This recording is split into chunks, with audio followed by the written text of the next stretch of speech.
Ça sentait la poussière et l'humidité, comme si l'odeur des vieux chiffons s'échappait de la prise électrique. Une ampoule était allumée dans le couloir, mais dès qu'il passait devant, elle s'éteignait pendant une seconde, comme si elle clignotait. Quelqu'un avait laissé un sac de déchets de construction sur le palier, d'où émanait un air chaud, comme dans une cave. C'est alors qu'il remarqua pour la première fois que la nuit, à 3 heures précises, la lumière du bas se reflétait sur le carrelage de l'entrée, comme si quelqu'un descendait et allumait la lampe. Mais aucun bruit de pas n'était audible. Denis avait emménagé récemment. La chambre était louée par un vieil homme taciturne, avec des yeux de gardien, qui avait passé toute sa vie à surveiller la même porte. La maison datait d'avant-guerre, avec une forte odeur de plâtre et des marches où le ciment craquait sous les pieds à cause de son âge. Denis suivait des cours du soir et travaillait comme coursier, rentrait tard, mangeait sur le pouce, allumait son ordinateur portable et s'endormait au son du ronronnement du réfrigérateur. Tout était comme chez tout le monde, familier, gris et un peu fatigué. Mais ces derniers jours, il était réveillé par le même bruit, un léger cliquetis, comme si quelqu'un tournait un vieux interrupteur en dessous, sous lui. Il pensait que c'était un des locataires, mais le sous-sol était toujours fermé le matin. Il y avait un cadenas rouillé sur la porte, et derrière la grille, l'obscurité semblait dense, avec de la poussière qui ressemblait à de la fumée. Les voisins n'en parlaient pas, mais une femme du 3e étage avait laissé échapper un jour qu'il y avait autrefois un débarras commun et une buanderie à cet endroit. Elle ajouta que personne n'y allait depuis longtemps et que, parfois, il y avait de la lumière, mais que c'était probablement l'électricité. Elle le dit calmement, mais Denis se souvint qu'en prononçant ces mots, elle avait baissé la voix et tripoté ses clés nerveusement, comme si elle cherchait la bonne à tâtons. La 3e nuit, il décida de vérifier l'heure. Son téléphone afficha 3-0 et au même instant, une lumière s'alluma sous le plancher. La lumière filtrait en une fine bande à travers la fente de la porte du sous-sol, comme si quelqu'un se tenait en bas et respirait directement dans le trou de la serrure. Il était assis sur son lit, immobile, à l'écoute. Pas de bruit de pas, pas de bruissement.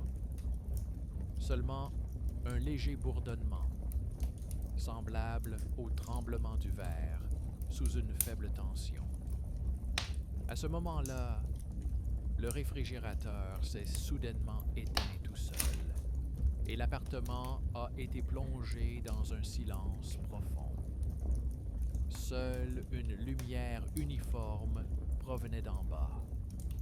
Le lendemain matin, il décida de descendre, mais la porte était vraiment verrouillée.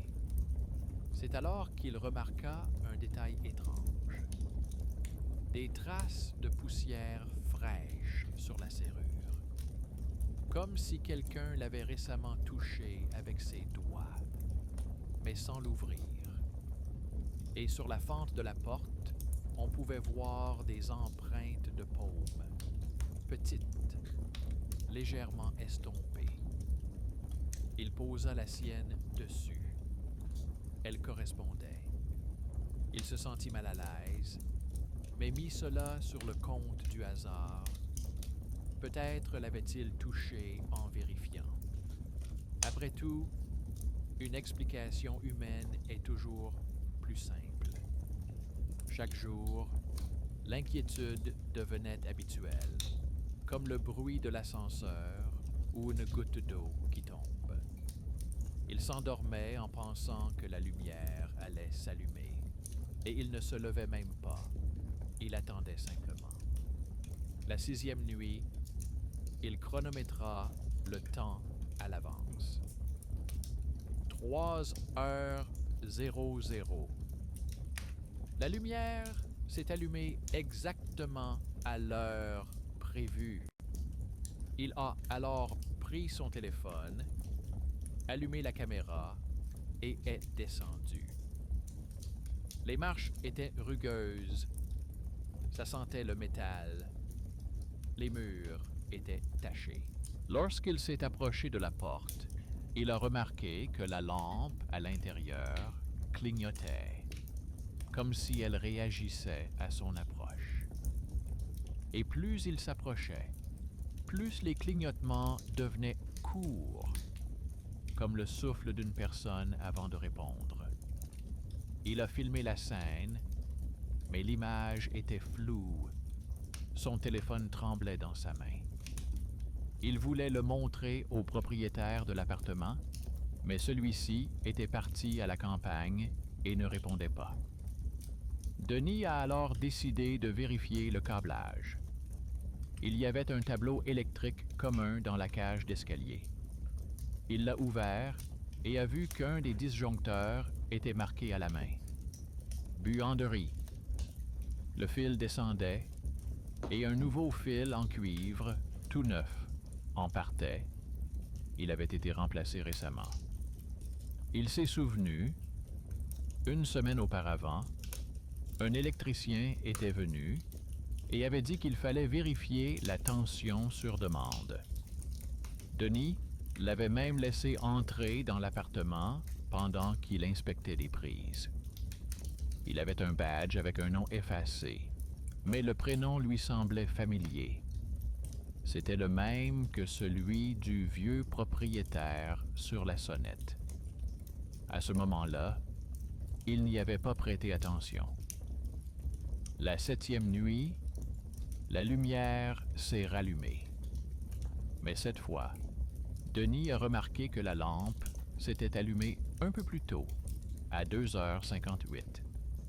Il s'est dit que s'il s'agissait simplement d'un court-circuit, l'heure n'aurait pas changé. Tout semblait délibéré, presque ponctuel. Il décida alors de demander aux voisins le lendemain matin. Mais, le matin, un homme du service d'entretien l'arrêta. Il lui dit qu'il allait inspecter la cave et demanda à personne de descendre. Denis lui demanda pourquoi. Et celui-ci répondit qu'ils avaient trouvé de vieux câbles et qu'il fallait les débrancher. Sa voix était calme, mais ses yeux bougeaient rapidement. Puis il ajouta, comme au passage, que la dernière fois, un gars était aussi descendu et n'avait pas attendu le technicien. Après ces mots, il partit immédiatement, sans même dire au revoir.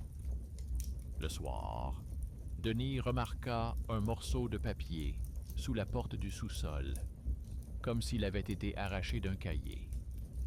Il y avait un numéro de téléphone et quelques mots. Si quelque chose s'allume, ne touche à rien. L'encre était bavée, mais les chiffres étaient lisibles. Il nota le numéro et voulut appeler, mais le réseau mobile avait disparu. L'écran affichait « Pas de signal ». Il posa alors le mot sur l'étagère et se demanda qui avait pu le laisser là. Le papier était vieux, jauni, mais les chiffres étaient écrits à l'encre fraîche. Il retourna la feuille. Au verso, on pouvait voir un tampon avec l'inscription « Chambre Indig 6 ». Son appartement. Il regarda à nouveau la vidéo avec la lampe. Sur la dernière image, au moment où la lumière clignote, quelque chose qui ressemble à une main apparaît dans le reflet du verre. Mais elle n'était pas près de l'interrupteur, mais près de son épaule. Il comprit alors que la lampe ne clignotait pas à cause d'un mouvement, mais comme si elle réagissait à sa présence. À sa présence. Cette nuit-là, il n'a pas tenu le coup et est redescendu. La serrure avait été retirée et gisait simplement sur le sol, comme si elle avait été laissée là exprès. À l'intérieur, ça sentait le moisi et quelque chose qui ressemblait à du métal mouillé. L'ampoule était allumée, mais quand il est entré, elle s'est mise à clignoter, comme si elle étouffait. Sur le mur, il y avait des traces de mains fraîches, exactement à sa hauteur, et sur chaque paume, des empreintes correspondant à ses doigts, comme si quelqu'un avait posé ses mains à travers la vitre, reflétant ses mouvements. Quand il fit un pas en arrière, la lampe s'alluma plus fort et, au même instant, la porte claqua au-dessus de lui. Il se précipita vers l'escalier, mais les pas semblaient provenir des deux côtés à la fois, d'en haut et d'en bas. Le téléphone tomba, l'écran clignota, et pendant une seconde, il eut le temps de se voir sur l'enregistrement, debout contre le mur, regardant vers la caméra, avec la lumière derrière lui. Il n'eut pas le temps de comprendre d'où venait le vent, mais la lampe s'éteignit. Et lorsqu'elle se ralluma, il n'était plus contre le mur, mais sur le palier. Seule la porte du sous-sol était verrouillée de l'intérieur. Le lendemain, les voisins discutèrent du fait que l'alarme s'était déclenchée pendant la nuit. Quelqu'un dit avoir vu de la lumière à la fenêtre, comme si un projecteur s'était allumé en bas. Les locataires ont plaisanté en disant que l'électricien avait encore fait un court-circuit. Denis est revenu avec quelques égratignures sur les mains et une odeur de poussière dans les cheveux. Il ne se souvenait pas comment il était sorti, mais la vidéo sur son téléphone avait disparu. Il ne restait qu'une seule photo dans le dossier. Sa paume sur le mur, et à côté, dans la poussière, une deuxième, légèrement plus petite. Depuis, il n'est plus redescendu. Mais chaque nuit, à 3 heures pile, la lumière s'allume quand même en bas. Et maintenant, il a compris. La lampe ne s'allume pas sans raison. Elle attend que quelqu'un redescende pour vérifier. Il n'a pas dormi longtemps après cette nuit-là. La lampe en bas restait allumée tant qu'il gardait les yeux ouverts. Dès qu'il les fermait, elle se rallumait, comme si elle le sentait. Au 5e jour, il ne distinguait plus le jour de la nuit. Les voisins se plaignaient du bruit, comme si quelqu'un allumait une perceuse la nuit. Denis ne contestait pas, mais il savait pertinemment que le bruit venait d'en bas. Un bruit métallique, tremblotant, comme si quelqu'un dévissait les boulons d'une vieille porte. Il décida de déménager temporairement, au moins pour quelques jours. Mais à peine avait-il fait son sac à dos que le propriétaire répondit enfin. Il lui demanda de rester et de surveiller la maison pendant qu'il partait chez son neveu. Il lui dit que des électriciens devaient venir dans les jours suivants pour terminer les travaux.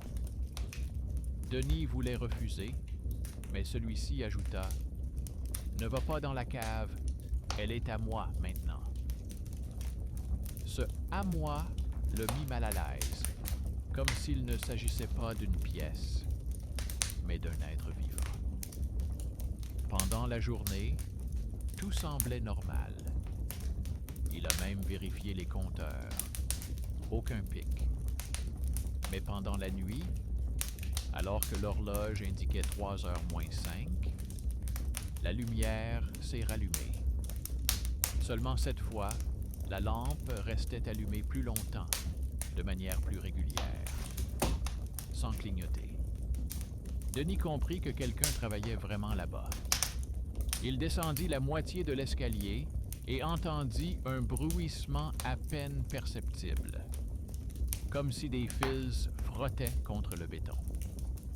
Il a essayé d'appeler la société de gestion, mais le numéro n'existait pas.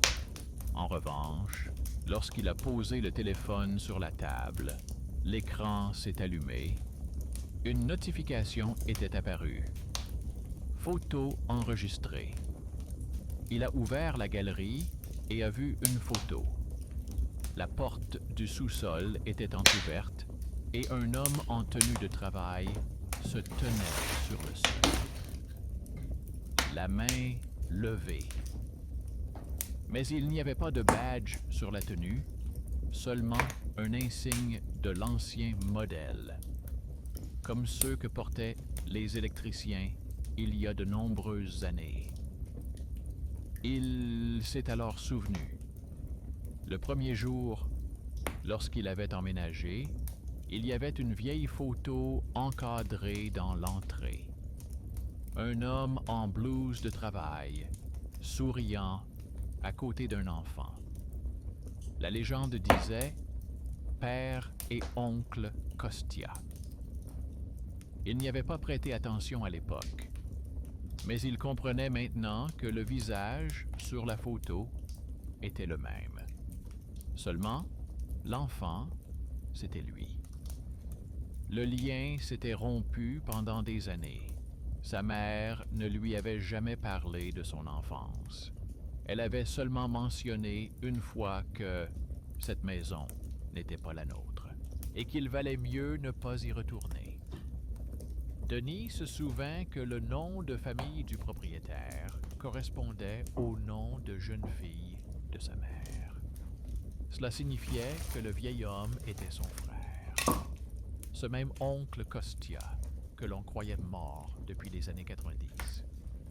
Il comprit alors que l'électricien n'était pas un inconnu et que les travaux n'étaient pas des réparations. Les jours suivants, il se mit à chercher des indices. Dans un tiroir, il trouva les factures du mois précédent, toutes au nom du propriétaire, mais toutes du même montant, de petits paiements pour l'éclairage du niveau inférieur. À côté, il y avait un carnet couvert d'une écriture tremblante, comme celle d'un vieil homme. Entre les lignes, un mot ressortait. Vérification. Répété des dizaines de fois. Parfois, il y avait des dates à côté, parfois des cases vides. La dernière entrée correspondait au jour où Denis était descendu pour la première fois au sous-sol. Chaque soir, l'appartement semblait s'affaisser. Les planchers craquaient, les prises électriques crépitaient, l'eau du robinet était trouble, comme après un incendie. Il ne savait plus s'il dormait ou non. Lorsqu'il ouvrit les yeux une fois de plus, il vit que la lumière en bas s'était allumée plus tôt que d'habitude, à 2h40. Il prit une lampe de poche et descendit. La serrure avait été retirée, mais la porte était fermée de l'intérieur. Un courant d'air froid s'échappait de dessous, alors qu'il faisait chaud dehors. C'est alors qu'il entendit un léger bourdonnement, comme celui du moteur d'un vieux réfrigérateur, et en même temps, une voix très faible, étouffée par le mur. Il ne pouvait pas distinguer les mots, mais le rythme ressemblait à une respiration. Il se souvint qu'il y avait 2 fils sur le panneau électrique, un ancien et un nouveau. Le nouveau menait à sa chambre. L'ancien menait vers le bas. Cela signifiait que le sous-sol était directement relié à ces prises électriques. Il éteignit tout dans l'appartement, coupant le courant. La lumière en bas s'éteignit. Mais 1 minute plus tard, elle se ralluma. Seulement, elle n'était plus jaune, mais d'un bleu terne, comme celle d'un vieil écran d'ordinateur. À l'aube, le voisin du rez-de-chaussée, un homme discret d'une 50aine d'années, est venu. Il a dit qu'il avait vu quelqu'un sous la fenêtre du sous-sol pendant la nuit. Un petit bonhomme vêtu d'une combinaison de travail. On aurait dit un garçon qui s'affairait avec des fils, expliqua-t-il. Denis balaya ses propos d'un revers de main, mais remarqua que son voisin parlait sans le regarder dans les yeux. Quand celui-ci fut parti, il vit sur la porte de sa chambre une empreinte de main, celle d'un enfant, dessinée dans la poussière. Dans la journée, il a décidé de vérifier d'anciens documents. Il a trouvé une archive sur Internet. La maison appartenait autrefois aux services communaux et le sous-sol était répertorié comme atelier de service. Il a été condamné après un accident. Un électricien est mort électrocuté lors d'une vérification du réseau. L'année correspondait à la date indiquée dans le carnet. Le nom de famille était le même. La nuit, il n'a pas tenu le coup. Il est descendu avec une lampe de poche, tenant dans sa poche une vieille clé trouvée dans une boîte. La serrure s'est ouverte facilement, comme si elle l'attendait. À l'intérieur, il y avait de la poussière, des câbles, des outils. Sur le mur, il y avait une planche où quelqu'un avait enfoncé des clous en rangées régulières. Sur chacun d'eux, une étiquette indiquait la date et le nom du locataire. Son nom était le dernier, écrit au crayon, à peine lisible. Il se tenait debout, sentant l'odeur de l'ozone, lorsque la lampe se ralluma. Maintenant, elle ne se contentait pas de brûler. Elle clignotait au rythme de sa respiration. Il fit un pas en arrière, s'accrocha au fil, et, à ce moment-là, entendit des pas au-dessus de lui. Quelqu'un descendait. Les pas lui étaient familiers. C'étaient ceux qu'il avait entendus dans son enfance, lorsque son oncle vérifiait les prises électriques. Mais maintenant, les pas étaient doubles. Ceux d'un adulte et ceux d'un enfant, ensemble. Denis comprit que s'il restait, il verrait qui c'était. Mais il ne pourrait pas partir. Il courut vers l'escalier, monta les marches 4 à 4 et claqua la porte. Son cœur battait fort, comme dans les murs d'une vieille maison quand le courant passe à travers eux. Le lendemain matin, les ouvriers étaient de retour dans la maison. Ils ont dit que, sur ordre du propriétaire, le sous-sol allait être muré. Il se tenait à côté, observant la pose des briques, quand soudain, il vit un visage familier. C'était le voisin du premier étage qui les aidait, silencieusement, habilement. Il avait un tatouage sur la main, un vieux éclair, exactement comme celui de l'électricien sur la photo. Denis comprit alors que ce voisin était le fils du maître d'œuvre. Quand tout fut terminé, le voisin s'approcha et dit que, désormais, tout serait calme. Sa voix était assurée, mais son regard était méfiant. Denis le remercia, sans comprendre pourquoi. Et le soir, il reçut un message anonyme sur son téléphone. Le sous-sol n'a pas été fermé à cause du câblage, mais parce qu'il ne s'éteint pas. Il n'a pas répondu. Il a juste éteint la lumière et s'est couché. Mais alors qu'il fermait les yeux, un reflet faible s'est allumé au plafond, comme si quelqu'un avait rallumé la lampe en dessous. Il se leva, ouvrit la fenêtre et regarda en bas. La maçonnerie était toujours là, mais la lumière s'infiltrait à travers elle, en une fine ligne, comme un courant à travers une vieille couture. Denis a cessé de sortir de chez lui le soir. La lumière en bas est devenue partie intégrante de son quotidien, comme le réfrigérateur ou le bruit de la télévision du voisin. Il n'avait plus peur. Il notait simplement l'heure. 3h00, un flash, une lumière régulière, puis, à nouveau, l'obscurité.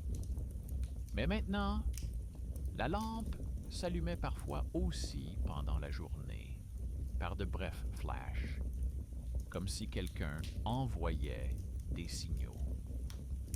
Il remarqua une régularité. Lorsqu'il touchait la poignée métallique de la porte, la lampe clignotait plus fort. On aurait dit que la maison répondait. Le voisin du rez-de-chaussée montait désormais souvent, apportant des petits objets, un tournevis, un sac de boulons, des restes de ciment. Il disait qu'il nettoyait après les ouvriers. Au début, Denis n'y prêtait pas attention, jusqu'à ce qu'il remarque que le voisin s'attardait à chaque fois devant le panneau électrique, ouvrait le couvercle et notait quelque chose dans un carnet. Quand il s'est approché un jour, celui-ci l'a rapidement refermé. Sur la couverture, il y avait la même inscription que dans le vieux carnet du propriétaire, vérification. Denis a alors compris. Le voisin ne se contentait pas de surveiller le câblage. Il continuait le travail de l'oncle Costia. Cette nuit-là, Denis rêva qu'il était à nouveau enfant. Dans la cave, ça sentait l'huile et la poussière, et à côté, un homme en combinaison lui expliquait comment fonctionnait l'interrupteur. Si on appuyait dessus au bon moment, on pouvait entendre la maison soupirer. Il se réveilla avec le sentiment que ce n'était pas un rêve. Il avait une trace sombre sur la main, comme si c'était du mazout. Il a décidé d'en parler à sa mère. Elle n'aimait pas se souvenir du passé, mais elle a accepté de l'écouter. Quand il lui a parlé de la maison et de la lumière, il y a eu un silence à l'autre bout du fil. Puis sa mère lui a dit que la maison avait effectivement appartenu à la famille, mais qu'après la mort de son frère, elle était partie. La mort était étrange. On n'avait trouvé que des outils et un interrupteur brûlé. Elle ajouta que l'électricité s'était alors allumée toute seule et que son frère avait parlé d'une expérience liée à la conductivité et à la mémoire du métal. Le mot mémoire lui resta en tête, car la lumière s'allumait comme si quelqu'un se souvenait de l'horaire. Après la conversation, Denis descendit dans l'entrée. Le voisin n'était pas là, mais la porte du sous-sol, murée avec des briques, présentait désormais une fissure. Elle n'était pas grande, mais une faible lumière y scintillait. Il s'approcha, posa sa main dessus et sentit de la chaleur. Quelque chose de métallique, comme un fil, bougea dans la fissure, puis le silence revint. Il décida que le transformateur avait simplement surchauffée. Mais l'odeur d'ozone ne disparut pas. Le lendemain, son voisin frappa à sa porte. Il lui demanda s'il pouvait utiliser sa prise électrique pour vérifier un appareil. Il apporta une vieille mallette contenant des instruments, des cadrans à aiguilles, des bobines, des fils. Il brancha les sondes dans la prise et observa l'aiguille. Elle oscillait comme un cœur vivant. Puis, le voisin a dit que la maison respirait de manière instable et qu'il fallait procéder à un calibrage. Denis n'a pas compris, mais il a accepté. Le voisin lui a alors tendu une photo, une vieille carte décolorée sur laquelle on voyait l'oncle Costia avec un élève. Le garçon était le même que celui qui apparaissait dans le reflet de la lampe sur la vidéo. Seul son visage était caché par l'ombre.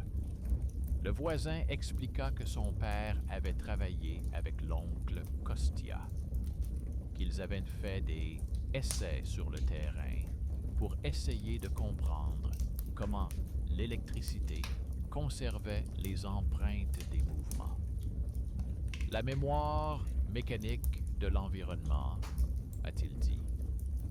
Il a ensuite ajouté qu'après l'accident, le projet avait été abandonné, mais que l'oncle Costia avait continué à enregistrer secrètement les impulsions chez lui. Les interrupteurs n'étaient pas de simples câbles, a-t-il dit. Il se souvenait de ceux qui les avaient touchés. Denis avait du mal à respirer. Il comprit que lorsque la lampe clignotait, c'était comme si elle se souvenait de ses pas, et que chaque fois qu'il descendait là-bas, il activait un enregistrement fait il y a plusieurs décennies. Son voisin lui proposa de l'aider à déconnecter le réseau. Il dit qu'il connaissait un moyen. Pour cela, il fallait toucher le câble principal et fermer le circuit sur soi-même afin de réécrire l'impulsion. Denis a refusé, mais son voisin a insisté. Si tu ne le fais pas, la maison continuera à écrire. Denis a alors remarqué que la main de son voisin tremblait et qu'il avait des brûlures sur les doigts, anciennes, brillantes, comme du cuivre poli. Dans la nuit, n'en pouvant plus, il finit par descendre. Les briques semblaient avoir été déplacées, laissant apparaître un étroit interstice. De l'intérieur, on entendait un bourdonnement régulier. Il frappa à la porte et la lampe s'alluma. Pendant une seconde, il lui a semblé voir un visage, mais pas celui d'un étranger, le sien. Seul son regard était fatigué, légèrement plus âgé. Il a reculé, la lumière s'est éteinte. Le lendemain matin, le voisin revint. Il dit que tout était prêt, qu'il suffisait d'actionner une seule fois le disjoncteur général.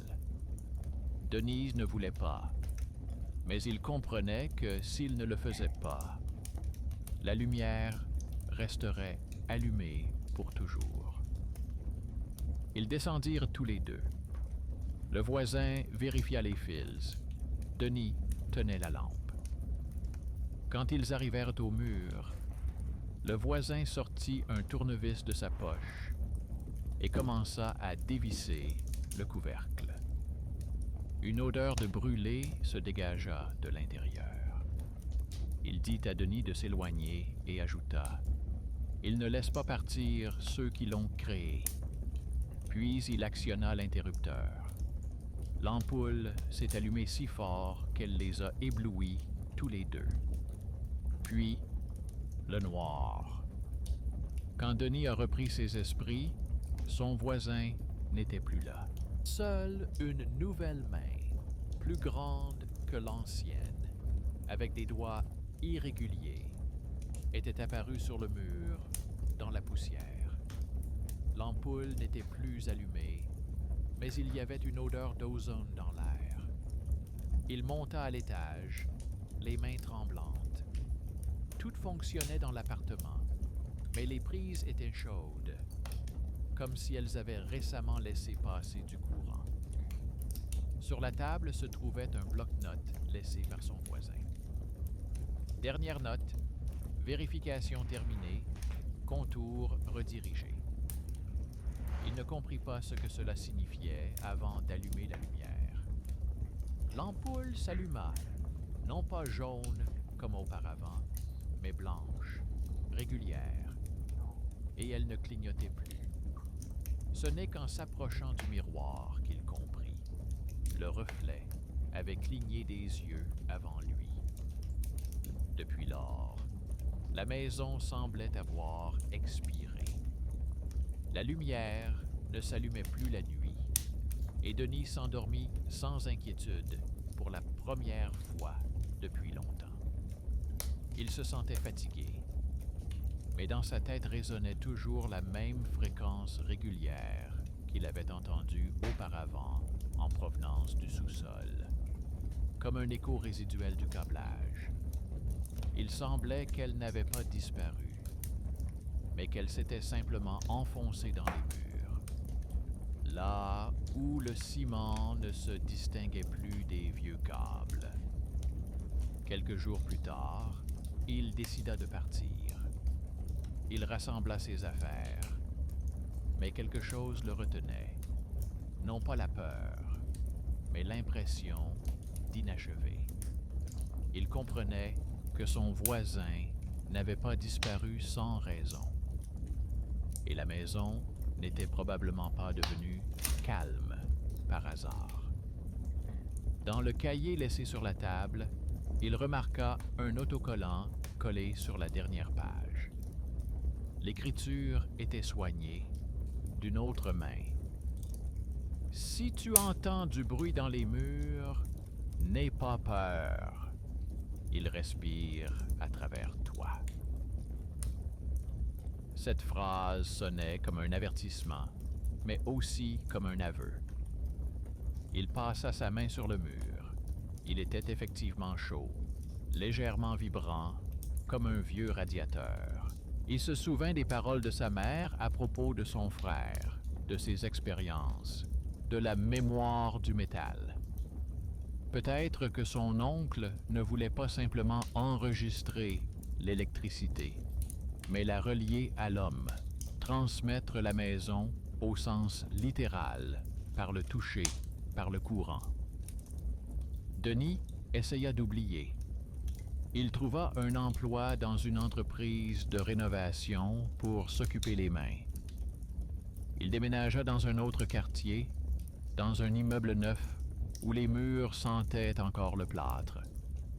Mais parfois, la nuit, un léger crépitement semblable à un souffle se faisait entendre dans les prises électriques. Il savait que ce n'était pas un court-circuit, mais simplement l'écho de l'ancienne maison qui se propageait à travers les circuits. Un jour, au travail, on lui a confié une mission. Remplacer le câblage électrique dans une maison délabrée à la périphérie de la ville. Quand il est arrivé, son cœur s'est serré. C'était la même adresse. La maison avait changé d'aspect. Les fenêtres avaient de nouveaux châssis. Le sous-sol était muré. Seule la plaque à l'entrée était restée la même, avec ses chiffres décolorés. Le chef d'équipe a dit qu'il fallait démonter complètement l'ancien réseau pour éviter les tensions parasites.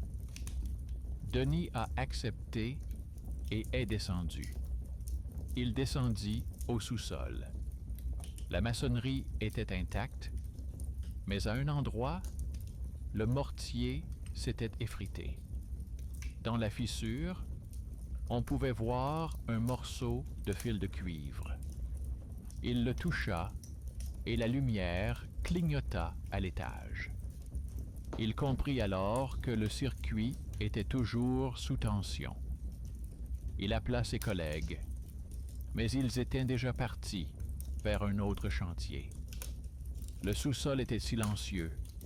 Seul le bruit de la rue résonnait au-dessus. Il sortit un tournevis pour retirer délicatement le fil, mais celui-ci glissa dans sa paume comme un fil chaud.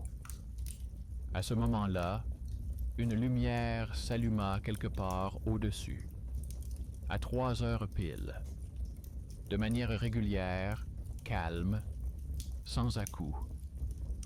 Denis n'eut pas peur. Il comprit que la maison n'était pas malveillante. Elle était simplement inachevée. Tout ce qui se passait n'était pas une punition, mais un transfert, de l'ancien maître à celui qui était capable d'entendre. L'oncle avait essayé de créer un système où la maison se souvient de ses occupants, où la chaleur des paumes devient partie intégrante de l'électricité. Et apparemment, il avait réussi. Il sortit dans la rue. Sur l'asphalte, près d'une bouche d'égout, se trouvait une enveloppe. À l'intérieur, une photo. Un jeune électricien, ce même voisin, debout près d'une nouvelle cabine électrique. Et à côté de lui, un vieil homme à la moustache grise. La signature était effacée, mais lisible. Vérification terminée. Transmission effectuée. Ce soir-là, Denis rentra chez lui et alluma la lumière sans crainte pour la première fois. L'ampoule s'alluma doucement, comme un souffle. Il regarda son reflet dans la fenêtre et remarqua qu'il bougeait désormais de manière synchrone, sans retard. Il comprit alors que la maison respirait désormais régulièrement. Tout était calme. Plus aucun clignotement, plus aucun bruit provenant du câblage. Seulement un bourdonnement à peine audible, semblable à un pouls. Il comprit qu'il n'était plus seul, non pas en termes de présence, mais en termes de connexion. La maison ne le lâchait pas, mais ne le retenait pas de force. Elle avait simplement mémorisé ses pas, sa voix, ses caresses, afin de ne plus allumer la lumière inutilement. Une semaine plus tard, il remit les clés à la nouvelle locataire. La jeune fille, avec sa valise et son sourire timide, lui demanda s'il y avait quelque chose à savoir dans la maison. Il réfléchit et répondit. Si la lumière s'allume pendant la nuit, attendez simplement, elle s'éteindra d'elle-même. Quand il est sorti, la maison était silencieuse, comme si elle écoutait. Et, alors qu'il montait dans le bus, Denis a vu une dernière lueur à la fenêtre, à 3 heures pile. Mais cette fois, cela ne l'a pas inquiété. Ce n'était pas un signal, mais un adieu. La lumière s'éteignit. La maison resta gravée dans sa mémoire comme un souffle passant à travers les fils électriques. Transformée en un courant régulier, en une chaîne ininterrompue de personnes qui voulaient simplement que la lumière ne s'allume pas en vain. Et peut-être que quelque part dans l'épaisseur des murs, l'empreinte de sa paume scintille encore, non pas comme un souvenir de la peur, mais comme la preuve que même une vieille maison peut se souvenir de ceux qui lui ont permis de respirer.